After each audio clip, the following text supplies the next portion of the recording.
There's been some fake news online. It's affecting an awful lot of you thinking about relocating, moving to France. And this is regarding remote working on a long stay visitor visa. Two media companies online, which we won't name, published that on the 25th of June, this had changed. Another relocation company jumped on it pretty quick and said, look, actually, you're not allowed to remote work.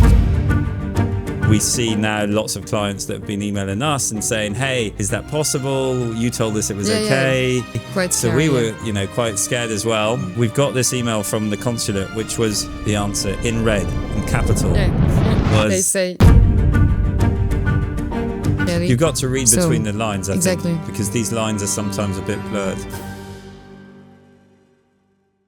Today, we are actually bringing you a special intervention podcast with Juliette Harancot, our senior account manager here at French Connections HCB, because there's been some fake news online.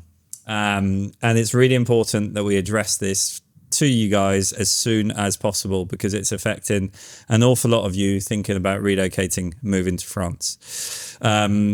Fake news in the sense of reported in a few online media platforms and in certain relocation agencies as well. I'm sure these guys didn't mean it to be fake, but I think there's a confusion on the actual terminology that they're using. And this is regarding remote working on a long stay visitor visa. So because we get our information directly from the Consulate of France, well, we just emailed the Consulate of France and wanted to find out. So Juliette has joined me today. Yeah. Hi, Richard. Yeah. Hi, Juliette. So thank you for joining me. We're going to talk about, first and foremost, the remote working situation. I've got an email here that we're going to share with you guys directly from the French consulate. Of course, for privacy, we've hidden the email addresses here and etc. But the question was urgent that you sent, Juliette, and your team sent directly to the consulate. And can you tell me more about what it was that we actually inquired upon? So we just want to define if it was possible to work remotely for a company which is not based in France and do not have any impact on the French market. As the last fake news just explained, it was not yet anymore possible to obtain a visitor visa and to work for a company based outside of France. And the consulate just confirmed it's possible and it's okay.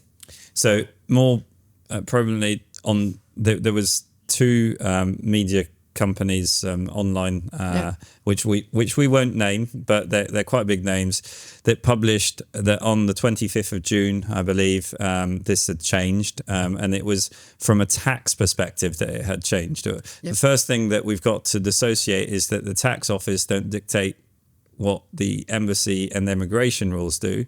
So there is some definition on what that news was. And as I said, I'm sure they didn't mean it in that way to actually give people fake news. But then another relocation company jumped on it pretty quick and said, look, actually, you're not allowed to remote work. And we see now lots of clients that have been emailing us and saying, hey, is that possible? You told us it was okay. Yeah. Quite scary, so we were, quite scared as well. And so we've got this email from the consulate, which was, I think I can read it out, but of course you can read it now. Or you guys on screen, you can see it. So can a foreign national holding a visitor visa continue to work remotely for a foreign company or employer located outside of France without having to change their status? The answer in red and capital was they say yes. Is the situation considered compliant with French rules on visitor visa? Yes. Again, in capital, in red. Yes. That was it. Regards. Yeah, exactly. See you later, very guys. Simple. Very simple, very effective. So we're good. So our latest remote working video on WeMove and on other sides of our podcast are still completely valid. Absolutely. Our panic is over. You just need to respect the conditions to really do not have any impact on the French markets. And if it's the case, when you do the visa form, you need to declare your work. Yep. So if everything is clear, you can come in France with a visitor visa and continue to work remotely for the company. And if we go back to that remote working section of our previous podcast, we'll put the link in the description. Not to want to repeat that, but it's very clear if you're working for an employer, it becomes a bit grey when you're working for yourself, and you got to look at how that looks. But good news on this, right? We were like, okay, and you know, this guys of course affects us as well. We want to make sure we bring you the best information. Hence why we're jumping on to give you that info now that we're relieved to see that the consulate has answered. And I think from a tax perspective, this has always been grey. The rules were written before remote working worked. But I think the easiest way that I always describe it to people is that you've got to consider three things. You've got to look at tax rules, you've got to look at immigration rules, and you've got to look at social care and social charge rules. And they're all separate bodies. So not really linked, they're not completely linked, and therefore the decisions aren't linked either. And that is quite confusing. So the second thing is that I wanted to, it kind of touches upon this subject. And again, I'm going to share an email with you guys. And again, we're just hiding, of course, names and details here.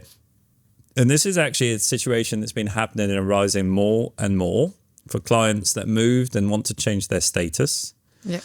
And for many years, I'm kind of glad that I was right. But there's a lot of confusion. And we even get this with our lawyers in our team that, you know, the text of law says one thing, the prefecture sometimes says another. It's about the visitor statute, because changing that visitor status. Not only it's the fact when you have the visitor statute, you cannot normally create any business in France, which is the case. Clearly, it's the rules.